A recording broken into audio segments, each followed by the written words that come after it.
नमस्कार दोस्तों, स्वागत है आप सभी का आपके अपने YouTube channel UPSC Hindi with Veer CBR में।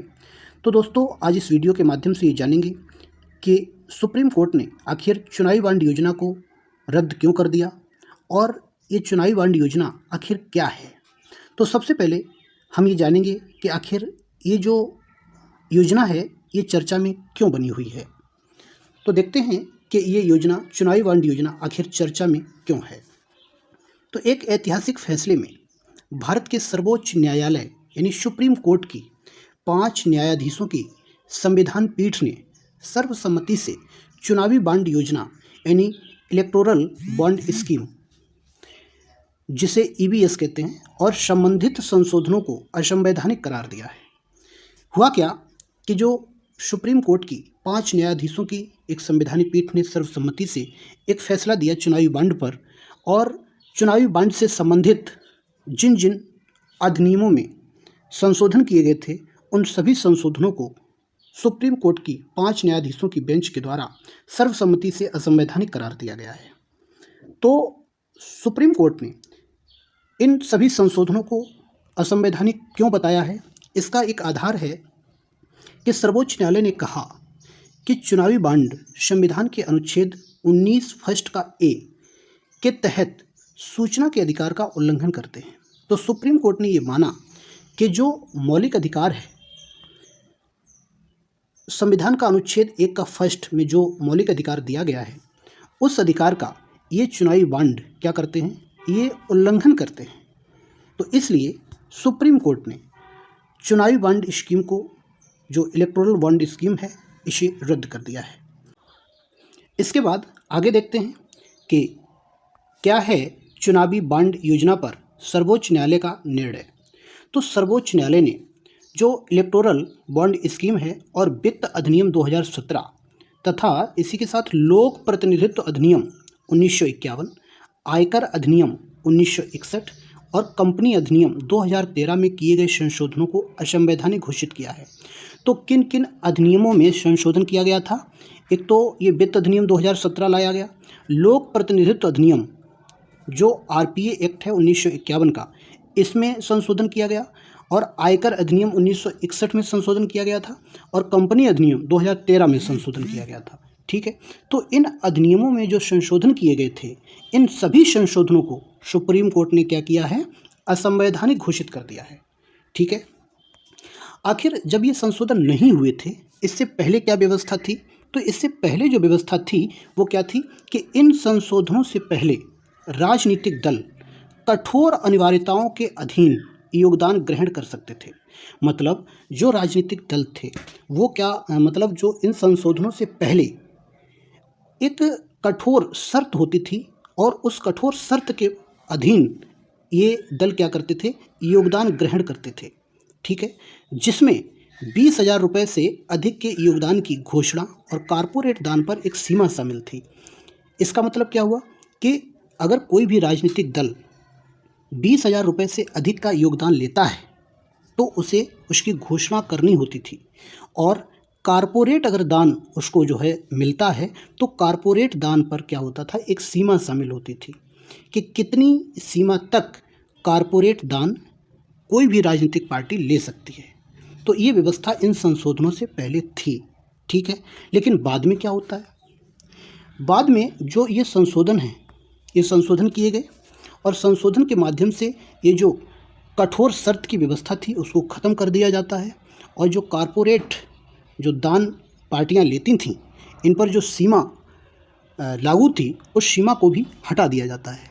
तो इसलिए सुप्रीम कोर्ट ने क्या किया, इन सभी संशोधनों को रद्द कर दिया, और सुप्रीम कोर्ट ने ये कहा कि देखो, जो पहले वाली व्यवस्था थी, संशोधन से पहले वाली जो व्यवस्था थी वही व्यवस्था रहेगी। ठीक है, तो सुप्रीम कोर्ट द्वारा यथास्थिति की बहाली, सुप्रीम कोर्ट ने ये कहा कि जो पहले व्यवस्था थी संशोधन से पहले वही व्यवस्था रहेगी, उसी की सुप्रीम कोर्ट ने बहाली की है।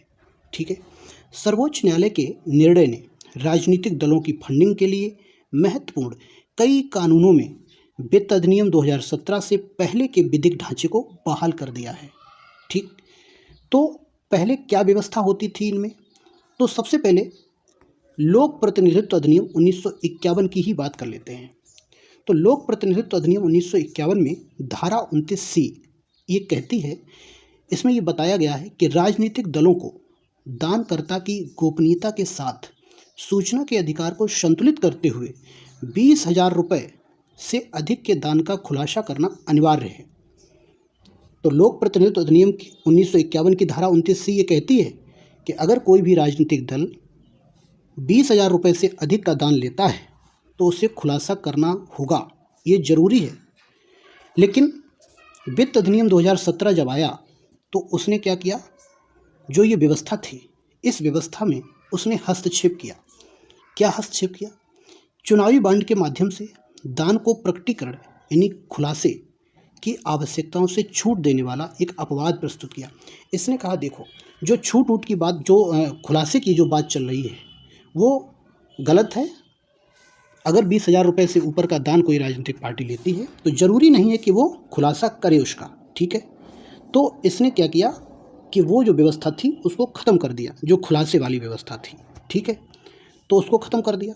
तो इसलिए सुप्रीम कोर्ट भी भाई बीच में आया। उसने क्या कहा, तो सर्वोच्च न्यायालय का क्या निर्णय है, पारदर्शिता और गोपनीयता संतुलन के महत्व पर जोर देते हुए संशोधन को खारिज कर दिया।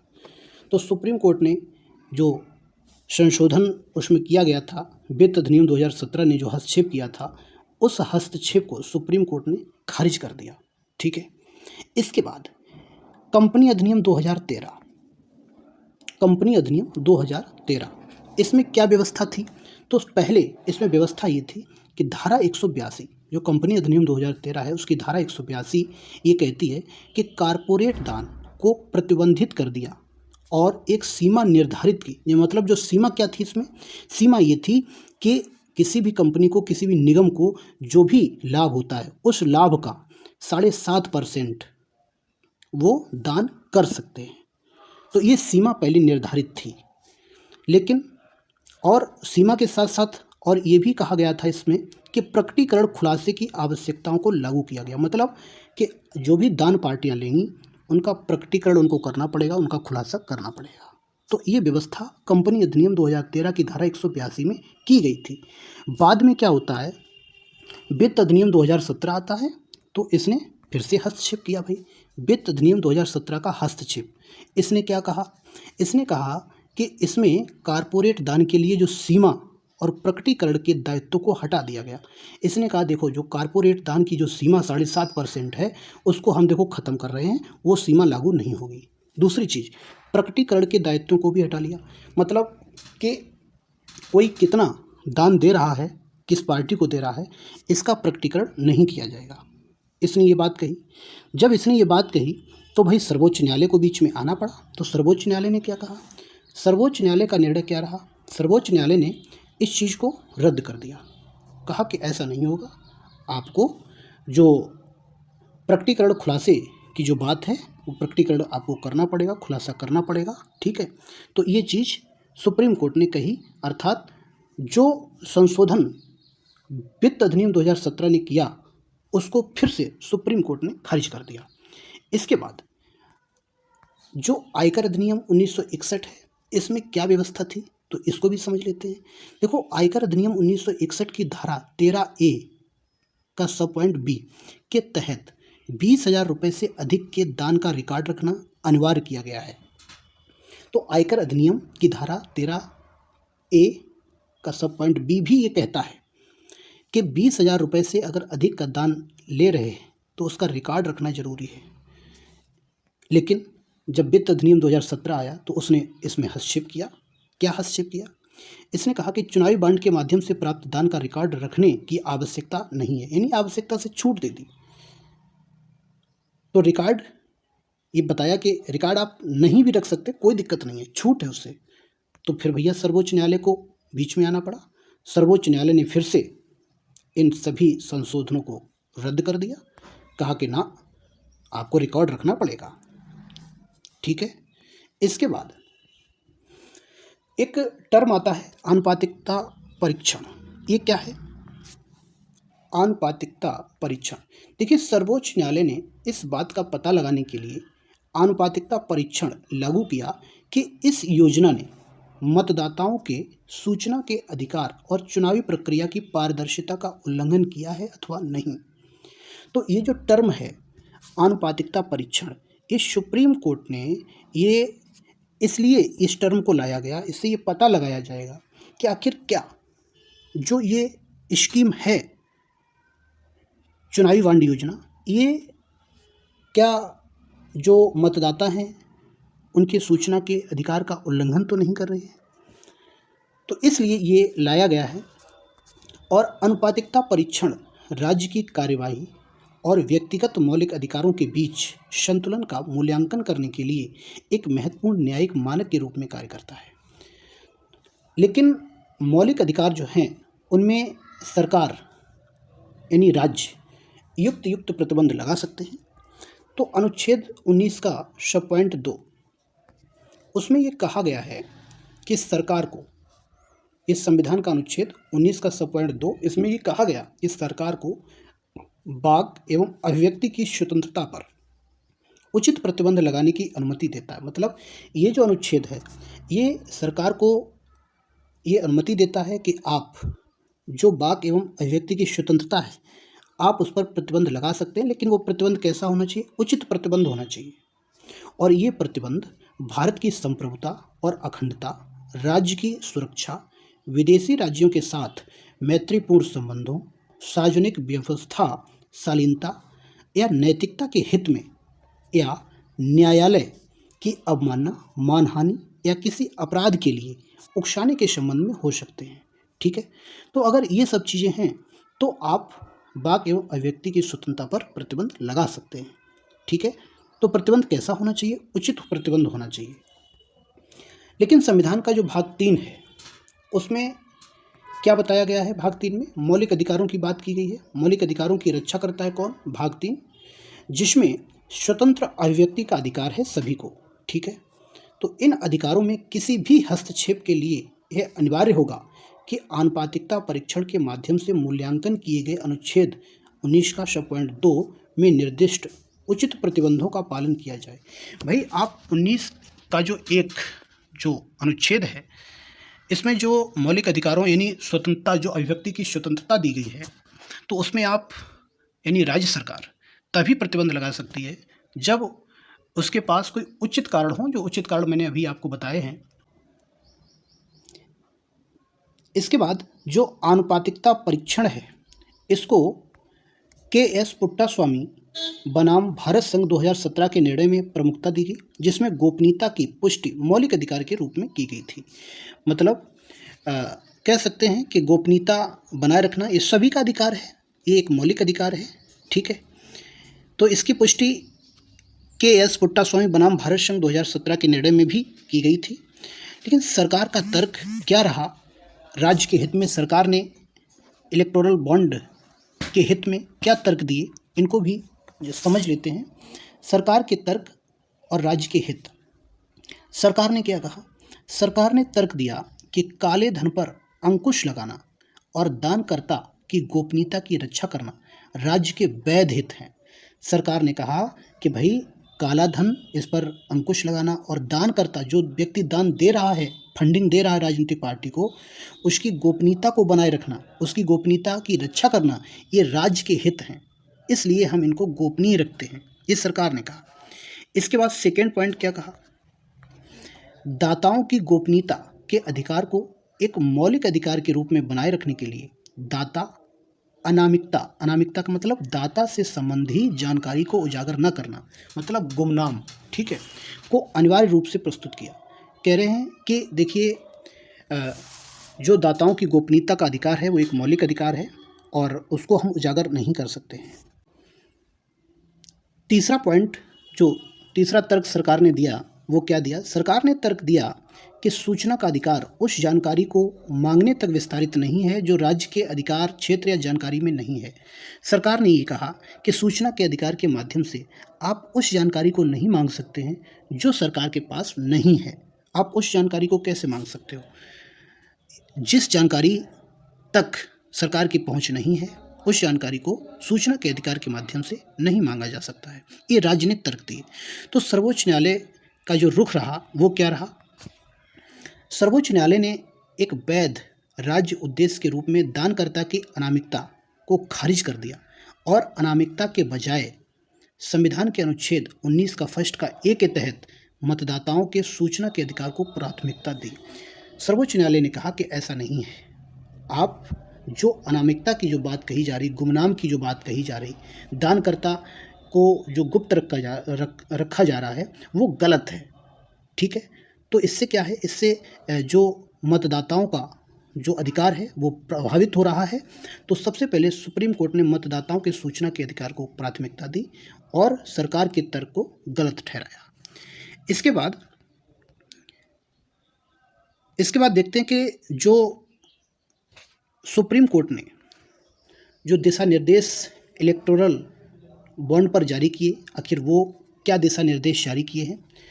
तो भारतीय स्टेट बैंक SBI को किसी भी अन्य चुनावी बॉन्ड को जारी करने पर तुरंत रोक लगाने और 12 अप्रैल 2019 से अब तक राजनीतिक दलों द्वारा खरीदे गए ऐसे बॉन्ड का विवरण भारत निर्वाचन आयोग ECI को प्रस्तुत करने का आदेश दिया। तो सुप्रीम कोर्ट ने ये कहा SBI से कि आप जो भी चुनावी बॉन्ड जो आप जारी कर रहे हैं, आप उन पर तुरंत रोक लगाइए और 12 अप्रैल 2019 से अब तक जो भी बॉन्ड खरीदे गए हैं राजनीतिक दलों के द्वारा, उन सभी की जानकारी ECI भारत निर्वाचन आयोग को आप तुरंत इसकी जानकारी दें और इस तरह के विवरण में प्रत्येक बॉन्ड की खरीद की तिथि का अंकन होना चाहिए, बॉन्ड के खरीदार का नाम लिखा होना चाहिए और खरीदे गए बॉन्ड का मूल्य भी शामिल होना चाहिए। तो ये बात सुप्रीम कोर्ट ने SBI से कही। बाद में जो इलेक्शन कमीशन ऑफ इंडिया है, इसके लिए ये बताया कि 13 मार्च 2024 तक SBI द्वारा साझा की गई ऐसी सभी जानकारी को अपनी आधिकारिक वेबसाइट पर प्रकाशित करेगा। तो सुप्रीम कोर्ट ने ECI को भी ये बताया कि आप ऐसा करेंगे कि जो भी जानकारी SBI आपको देगा 13 मार्च 2024 तक ये सारी जानकारी आप अपनी आधिकारिक जो वेबसाइट है उस पर आप प्रकाशित करेंगे। ठीक है, इसके बाद ऐसे चुनावी बॉन्ड जो वैधता अवधि के भीतर है लेकिन राजनीतिक दलों के द्वारा भुनाए नहीं गए हैं, उन्हें जारीकर्ता बैंक के द्वारा खरीदारों को जारी किए गए रिफंड के साथ वापस किया जाना चाहिए। ये भी बात सुप्रीम कोर्ट ने बताई है। तो थोड़ा ये समझ लेते हैं कि आखिर ये चुनावी बॉन्ड है क्या, चुनावी बॉन्ड क्या होता है, इसको भी समझ लेते हैं। देखिए, वर्ष 2018 में शुरू की गई चुनावी बॉन्ड योजना राजनीतिक दलों को गोपनीय तरीके से फंडिंग की अनुमति देता है। ये जो योजना है ये वर्ष 2018 में शुरू की गई और ये राजनीतिक दलों को गोपनीय तरीके से यानी चुपचाप तरीके से फंडिंग की अनुमति देती है ये योजना। ठीक है, ये बॉन्ड वित्तीय साधनों के रूप में कार्य करते हैं और इन्हें वचन पत्र या वाहक बॉन्ड के समान विशेष रूप से राजनीतिक दलों को योगदान देने के लिए डिजाइन किया गया है। तो ये विशेष रूप से किसके लिए बनाए गए हैं, राजनीतिक दलों को योगदान देने के लिए। ठीक है, तो इलेक्टोरल बॉन्ड स्कीम की घोषणा पहली बार 2017 के बजट सत्र में की गई थी। कब की गई थी? 2017 के बजट सत्र में। इसके बाद इसे जनवरी 2018 में चुनावी बॉन्ड को सक्षम करने के लिए वित्त अधिनियम 2017, लोक प्रतिनिधित्व अधिनियम 1951, आयकर अधिनियम 1961 और कंपनी अधिनियम 2013 में संशोधन के माध्यम से राजनीतिक फंडिंग के स्रोत के रूप में अधिसूचित किया गया। तो हमने आपको ये बताया कि इन सभी अधिनियमों में संशोधन किया गया और इसके जो प्रावधान थे उनको और सरल बनाया गया था। इसके बाद इन संशोधनों ने कंपनियों के लिए दान की सीमा को पूरी तरह से समाप्त करके, जो सीमा थी उसको पूरी तरह से समाप्त कर दिया। इसके बारे में हम आपको भी बता चुके हैं। और चुनावी बॉन्ड के माध्यम से प्राप्त दान का खुलासा करने तथा उसका रिकॉर्ड रखने की आवश्यकताओं को हटाते हुए चुनावी बॉन्ड को लेकर राजनीतिक दलों के वित्त पोषण पर कई प्रतिबंधों में कटौती करने की अनुमति दी। ठीक है, तो जो भी संशोधन किए गए थे उन संशोधनों के द्वारा जो चुनावी बॉन्ड जो भी योजना है इसके जो प्रावधान थे इनको और सरल किया गया था। अब चुनावी बॉन्ड के माध्यम से दान किस तरीके से दिया जाता है उसको भी समझ लेते हैं। देखिए, चुनावी बॉन्ड ये भारतीय स्टेट बैंक SBI और इसकी नामित शाखाओं के द्वारा जारी किए जाते हैं। तो चुनावी बॉन्ड किसके द्वारा जारी किए जाते हैं? SBI के द्वारा। SBI के अलावा अन्य किसी बैंक के द्वारा चुनावी बॉन्ड जारी नहीं किए जाते, केवल और केवल SBI के द्वारा जारी किए जाते हैं। और 1,000 रुपये, 10,000 रुपये, 1,00,000 रुपये और 10,00,000 रुपये तथा 1 करोड़ रुपये के कई मूल्य वर्गों में ये बेचे जाते हैं। ठीक है, तो कितने कितने मूल्य वर्ग के, यानी 1,000 रुपये, 10,000 रुपये का, 1,00,000 रुपये, 10,00,000 और 1 करोड़ रुपये के मूल्य वर्ग में ये बॉन्ड बेचे जाते हैं। ठीक है, इसके बाद दानकर्ता अपने ग्राहक को जाने यानी केवाईसी अनुपालक खाते के माध्यम से चुनावी बॉन्ड खरीद सकते हैं और बाद में राजनीतिक दलों को धन हस्तांतरित कर सकते हैं। इसके बाद दानकर्ता चाहे व्यक्ति हो, कोई भी व्यक्ति इसको खरीद सकता है, ठीक, या कंपनी इसको कोई खरीद सकती है, कोई भी कंपनी बॉन्ड खरीद सकती है। इन बॉन्डों को खरीद सकते हैं, ठीक है, और दानदाताओं की पहचान बैंक और प्राप्तकर्ता राजनीतिक दलों दोनों के लिए गोपनीय रखी जाती है, यानी कि इनकी जो पहचान है वो गोपनीय रखी जाती है। ठीक है, चुनावी बॉन्ड के माध्यम से किए गए दान पर योजना के तहत 100% कर छूट का लाभ मिलता है, मतलब इस पर कोई टैक्स वगैरह नहीं लगता है, 100% छूट है इसमें। इसके बाद विशेष रूप से किसी व्यक्ति या कंपनी द्वारा खरीदे जाने वाले चुनावी बॉन्ड की संख्या की कोई सीमा नहीं निर्धारित नहीं है। तो मतलब कोई भी व्यक्ति, कोई कंपनी कितने भी बॉन्ड खरीद सकती है, उनकी भी कोई सीमा इसमें निर्धारित नहीं है। चुनावी बॉन्ड के माध्यम से धन प्राप्त करने हेतु पात्रता क्या है, कौन सी कंपनी चुनावी बॉन्ड के माध्यम से धन प्राप्त कर सकती है, तो उसके लिए देखिए केवल आरपीए एक्ट जो 1951 का है, इसकी धारा 29A, इसमें ये बताया गया है कि पंजीकृत राजनीतिक दल जिन्होंने लोकसभा या राज्य विधानसभा के पिछले चुनावों में डाले गए वोटों का 1% से कम वोट हासिल नहीं किया है, वे चुनावी बॉन्ड प्राप्त करने के पात्र हैं। मतलब अगर जो लोकसभा का चुनाव हुआ या राज्य विधानसभा का जो चुनाव हुआ है, पिछले चुनाव, इनमें जो भी वोट डाले गए हैं, अगर पड़े हुए वोटों का आप 1% या उससे अधिक मत प्राप्त करते हैं तो चुनावी बॉन्ड प्राप्त करने के आप पात्र हैं। ठीक है, अगर 1% से कम वोट मिला है किसी राजनीतिक पार्टी को तो वो चुनावी बॉन्ड प्राप्त नहीं कर सकते हैं। ठीक, इसके बाद नेक्स्ट पॉइंट देखेंगे, राजनीतिक दलों की फंडिंग पर क्या सिफारिशें हैं। कुछ समितियां ऐसी बनाएंगी जिन्होंने राजनीतिक दलों की फंडिंग पर कुछ सिफारिशें दी हैं, जैसे चुनाव के राज्य वित्त पोषण पर इंद्रजीत गुप्ता समिति 1998, इस समिति ने क्या सिफारिश दी, तो इंद्रजीत गुप्ता समिति ने यह सिफारिश दी है कि कम वित्तीय संसाधनों वाली पार्टियों के लिए निष्पक्ष प्रतिस्पर्धा स्थापित करने के लिए चुनावों के लिए राज्य द्वारा वित्त पोषण का समर्थन किया गया। इन्होंने ये कहा कि देखिए, जो ऐसी पार्टियां हैं जो कम वित्तीय संसाधनों वाली हैं, कम सक्षम है, कम पैसा है, तो जब वो चुनाव में आती हैं, चुनाव लड़ती हैं, तो उनके लिए राज्य के द्वारा वित्त पोषण किया जाना चाहिए। ये इंद्रजीत गुप्ता समिति सिफारिश करती है। और इसमें सेकेंड पॉइंट ये बताया गया है कि अनुशंसित सीमाएं राज्य निधि केवल आवंटित प्रतीकों वाले राष्ट्रीय और राज्य दलों को आवंटित की जाएगी, कि जो राज्य निधि है, जो सरकारी पैसा है, वो केवल उन्हीं पार्टियों को दिया जाएगा जिन्हें प्रतीक चिन्ह आवंटित कर दिया गया है, और जो राष्ट्रीय और राज्य दल के रूप में जो मान्यता प्राप्त है, उन्हीं पार्टियों को ये राजनिधि दी जाए, और ये स्वतंत्र उम्मीदवार को न दी जाए। जो निर्दलीय प्रत्याशी होते हैं उनके लिए ये व्यवस्था नहीं है कि राज्य सरकार उनके पीछे खर्च करे और उनको चुनाव लड़ाए। ठीक है, तो ऐसी व्यवस्था स्वतंत्र उम्मीदवार के लिए नहीं है। ठीक, सेकेंड पॉइंट, प्रारंभ में मान्यता प्राप्त राजनीतिक दलों और उनके उम्मीदवारों को कुछ सुविधाएं प्रदान करते हुए राज्य वित्त पोषण वस्तु के रूप में प्रदान किया जाना चाहिए। तो ये व्यवस्थाएं आप देख सकते हैं कि इंद्रजीत गुप्ता समिति जो 1998 में बनाई गई थी, उसने ये कुछ सिफारिशें अपनी दी थी। और जो निर्वाचन आयोग की सिफारिश है वो क्या रही, निर्वाचन आयोग की 2004 की रिपोर्ट में राजनीतिक दलों के लिए अपने खातों को सालाना प्रकाशित करने की आवश्यकता पर जोर दिया गया। तो निर्वाचन आयोग ने ये कहा 2004 में कि देखिए, जो भी राजनीतिक दल हैं उनके जो भी खाते हैं, उन्हें उन खातों का प्रकाशन सालाना किया जाना चाहिए, जिससे आम जनता और संबंधित संस्थाओं द्वारा जांच की अनुमति मिल सके। तो मतलब उनके खातों की जो जानकारी है वो सार्वजनिक करने की सिफारिश निर्वाचन आयोग ने 2004 में की थी। इसके बाद ये देखते हैं कि वैश्विक राजनीतिक फंडिंग भारत में फंडिंग से किस प्रकार भिन्न है। तो अन्य देशों में किस तरीके से फंडिंग होती है और भारत में किस तरीके से फंडिंग होती है, इन दोनों में क्या भिन्नताएं हैं, इनको भी समझ लेते हैं। तो पार्टियों को महत्व बनाम उम्मीदवार, ठीक है। तो वैश्विक उदाहरण में क्या है, देखिए जैसे संयुक्त राज्य अमेरिका में राजनीतिक फंडिंग प्रायः व्यक्तिगत उम्मीदवारों के इर्द गिर्द होती है। मतलब संयुक्त राज्य अमेरिका में क्या होता है कि जो उम्मीदवार होता है उसके लिए फंडिंग की जाती है और उस फंडिंग के द्वारा जो है उस जो उम्मीदवार है उसका समर्थन किया जाता है, उसके अभियानों का समर्थन किया जाता है। लेकिन भारत में क्या होता है, भारत में इसके विपरीत है।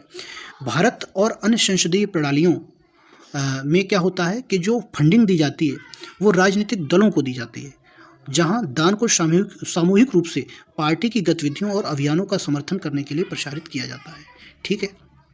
और वैश्विक मानदंड में जो व्यय सीमा है, जैसे यूनाइटेड किंगडम हुआ, तो इसमें क्या होता है कि इसमें प्रति सीट ये राजनीतिक दल पर ये सीमा लागू होती है कि प्रति सीट पर वो 30 लाख रुपए से अधिक खर्च नहीं कर सकते हैं यूनाइटेड किंगडम में। लेकिन भारत में क्या है, भारत में ये पार्टियों के ऊपर कोई कानूनी व्यय सीमा नहीं है। भारत में पार्टियों पर कानूनी व्यय सीमा का अभाव है, जिससे क्या होता है कि उन्हें चुनावी अभियानों पर स्वतंत्र रूप से खर्च करने की अनुमति मिलती है, जो संभावित रूप से चुनावी परिणामों को विकृत करती हैं। तो ये इस वीडियो के माध्यम से आपने ये आज समझ लिया कि आखिर ये चुनावी बॉन्ड क्या होते हैं और सुप्रीम कोर्ट ने चुनावी बॉन्ड स्कीम को क्यों रद्द किया है, क्या प्राविधान थे, क्या संशोधन किए गए। तो ये सारी चीज़ें आपने इस वीडियो के माध्यम से सीखी। वीडियो कैसी लगी कमेंट बॉक्स में ज़रूर बताएं, वीडियो को लाइक ज़रूर करें, अपने दोस्तों में शेयर करें और चैनल को अगर सब्सक्राइब नहीं किया है तो प्लीज़ सब्सक्राइब ज़रूर कर लो। मिलेंगे फिर, तब तक के लिए नमस्कार।